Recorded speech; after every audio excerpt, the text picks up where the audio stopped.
Before we begin, I want you to perform a small, sacred act. Let your eyes close. Feel the points where your body meets the bed.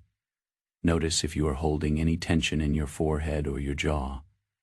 Now, take a slow, deep breath in, and as you exhale, whisper to yourself, I am allowed to stop for the next few minutes.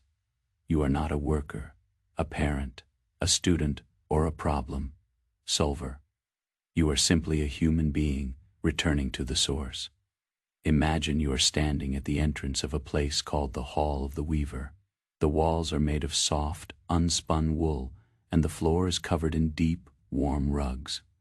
The air smells of honey and old parchment. In the center of the hall, an ancient woman, the wise weaver, sits at a magnificent loom. She is not weaving a cloth of gold or silk. She is weaving the fabric of your life. For a long time, you have watched her from a distance, feeling anxious. You see the threads of your days, some bright, some dark, and you feel like you must constantly provide her with more material. You think that if you stop moving, if you stop producing, the loom will stop, and your life will lose its meaning. This is the myth of constant motion. You have been taught that your worth is a wage you earn, rather than a light you possess. But tonight, the wise weaver stops her work. She looks at you with eyes that have seen the birth of stars. She beckons you to sit at her feet. My child, she says, her voice like a soft velvet ribbon. You look at the threads I weave, but you forget to look at the space between them. Without the space, there is no pattern. Without the silence, there is no music. Without the rest, there is no life. This is your epiphany of the sacred void.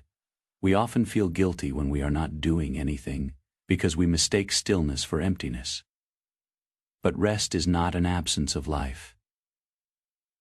It is a nourishing presence. It is the soil in which your future self is currently sleeping. To deny yourself rest is to deny the earth its winter. The weaver reaches out and places a hand on your heart. You do not deserve rest because you have worked hard, she whispers. You deserve rest because you are. Your value was decided the moment you took your first breath. It cannot be increased by your achievements, and it cannot be diminished by your exhaustion.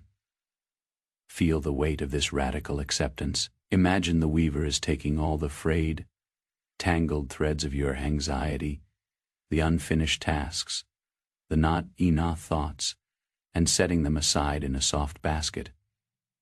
They do not need to be woven tonight. They can wait. In this hall, you are practicing the art of deep rest. This is more than just sleeping. It is an internal surrender. It is the conscious decision to let the world take care of itself for a while. You are reclaiming your internal agency by choosing to be unavailable to the world's demands. You are building a sanctuary where no one can follow you. The lights in the hall are dimming now, turning into a soft golden glow. You feel a sense of weightless worthiness. You realize that you are not a machine that needs to be repaired. You are a garden that needs to be tended, and right now, the most beautiful thing you can do for your garden is to let it be still. Listen to the rhythmic sound of the loom as it moves slowly. On its own, it is a lullaby for your nervous system, in and out, peace and trust. Your breathing is slowing down. Your heart is finding its natural, calm pace. You are becoming a part of the eternal stillness. You are drifting away from the Hall of the Weaver, back into the comfort of your own bed.